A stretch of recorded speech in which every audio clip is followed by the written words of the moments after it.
Mise à jour. Mon ex-meilleur ami a tenté de mettre fin à ses jours. Et je m'en fiche. Salut à nouveau. Cela fait un moment. Tout d'abord, je tiens à remercier tout le monde pour leurs commentaires et leur soutien. Avec du recul, je sais maintenant que je n'étais pas méchante, mais sur le moment, quand j'étais bombardée de textes et d'appels de sa famille, c'était difficile de ne pas laisser ces pensées perturber ma tête. Je ne savais pas si j'allais publier une mise à jour, mais certaines choses se sont produites, alors celle-ci risque d'être un peu longue. Désolée. En utilisant des noms fictifs, mon ex-meilleur ami s'appelle Nikki. Sa sœur aînée est Amy. Mon ex-petit ami s'appelle Josh. J'ai mentionné dans un commentaire que ma mère voulait me parler plus tard dans la journée. J'ai eu quelques réponses me mettant en garde contre le fait qu'elle essaierait de me pousser à pardonner à Nikki, et elles avaient raison. Elle est venue chez mon père ce soir-là et a voulu avoir une conversation en privé. Elle m'a demandé si j'avais parlé à Nikki. J'ai dit non. Elle m'a demandé si j'allais le faire. J'ai dit non. J'essayais d'être aussi ferme que possible car je savais ce qu'elle allait faire. Elle a demandé, « Tu ne penses pas que tu devrais le faire ?» Ma réponse a été, « Non. Je ne vois pas pourquoi je le devrais », je lui ai envoyé un dernier message il y a presque un mois. C'est là que les choses ont vraiment mal tourné dans la conversation. Maman, mon cœur, elle est à l'hôpital en ce moment. Elle a besoin de tout le soutien possible, tu es censé être son amie. Je n'ai même pas été mise au courant de son état avant que sa mère ne m'appelle. Moi, vraiment? Je suis censée être son amie après qu'elle ait couché avec Josh dans mon dos? Je n'ai rien dit à son sujet parce que je ne voulais pas en parler. Maman, vas-tu vraiment t'accrocher à une rancune ridicule?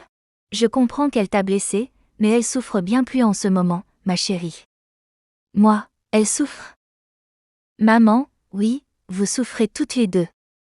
Je t'ai élevée pour être une personne gentille et indulgente. Pourquoi ne peux-tu pas lui pardonner?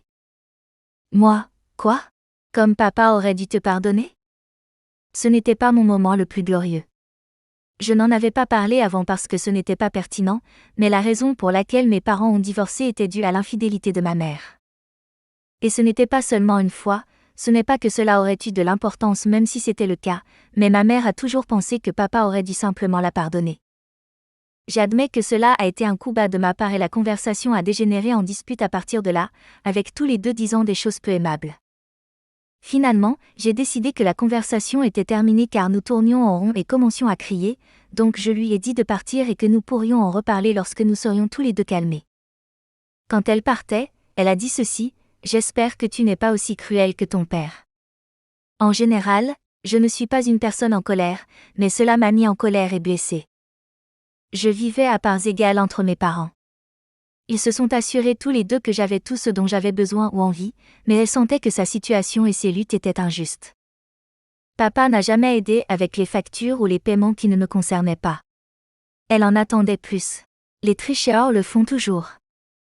Je n'ai rien dit quand elle est partie, je me suis contentée de bloquer son numéro et ses comptes sur les réseaux sociaux et j'ai pleuré. Elle se préoccupait plus de la fille qui avait blessé sa fille que de sa propre fille. Elle a rapidement compris ce qui s'était passé et est revenue le lendemain, mais papa lui a dit que je ne voulais pas lui parler, ce qui était vrai, et elle a dû partir.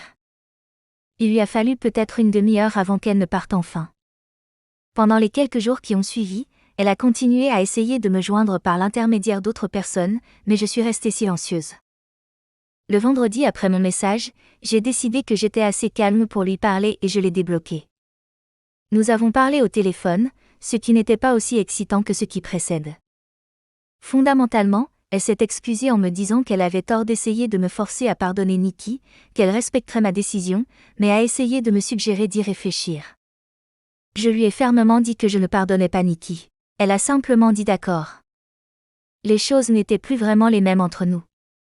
Je n'arrivais pas à être aussi bavarde avec elle qu'auparavant et cela n'a pas aidé qu'elle me donne constamment des nouvelles de Nikki. La première fois qu'elle l'a fait, elle m'a dit que Nikki avait été mise en observation psychiatrique pendant 72 heures, évaluée, puis relâchée. Je lui ai dit que je ne voulais aucune mise à jour sur la situation de Nikki. Je ne l'empêcherai pas de prendre de mes nouvelles, mais je ne voulais pas être impliquée. Elle s'est plainte et a dit qu'elle pensait que je voudrais lui rendre visite, mais j'ai menacé de la bloquer à nouveau si elle continuait à insister et elle s'est tue. Rien n'a été mentionné à propos de Nikki pendant quelques semaines avant que maman ne dépasse de nouveau mes limites. Me dire comment Josh avait arrêté de lui parler et comment Nikki avait besoin d'une épaule pour pleurer. Je lui ai encore dit que je ne voulais pas savoir et que c'était sa dernière chance de ne pas l'élever ou que je la couperais de ma vie. Elle s'est plainte de nouveau, mais elle a fini par promettre que cela ne se reproduirait plus. J'aurais peut-être dû tirer des leçons de mes erreurs parce que je connais ma mère. Elle n'accepte pas qu'on lui dise non. C'était vraiment calme pendant un moment. Mes amis et moi avions essentiellement continué à partir de ce qui s'est passé et même si je sais que quelques-uns d'entre eux parlent encore de temps en temps à Nikki, ils ne la parlent jamais autour de moi ou lui disent « J'espère, comment je vais ». Je pensais pouvoir enfin clore ce chapitre de ma vie, mais non.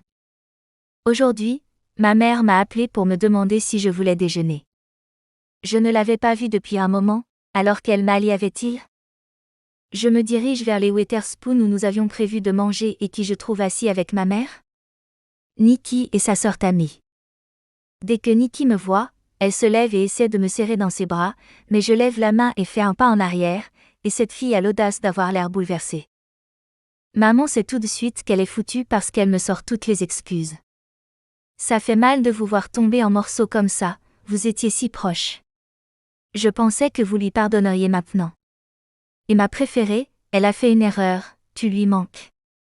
Pendant ce temps, Nikki a été calme et je peux voir Tammy me dévisager. Je suis juste tellement en colère et bouleversée. Je ne pensais pas qu'elle ferait ça. Je voulais partir et pleurer, mais j'ai regardé Nikki et j'ai dit, pour quelqu'un qui a fait une erreur, elle ne s'est pas encore excusée. Elle avait cet air coupable sur son visage et marmonnait quelque chose sur le fait que je l'avais bloquée et qu'elle n'avait aucun moyen de le faire. J'ai dit c'est vraiment tout ce que tu as à dire ? Et elle m'a regardée confuse. J'avais fini. Je me suis retournée pour partir et sa sœur a commencé à crier après moi, disant que je devais une seconde chance à Nikki avec tout le traumatisme que je lui ai fait subir. Pendant que Nikki me suppliait de l'écouter et de lui parler, je leur ai dit de partir et de ne plus jamais me contacter et je suis partie. J'ai réussi à sortir de là avant que Tammy ne commence une bagarre et rentre à la maison où j'ai envoyé un texto à ma mère pour lui dire qu'elle ferait mieux de perdre mon numéro parce qu'elle n'a plus ça dans ma vie. Puis je l'ai bloquée et j'ai pleuré.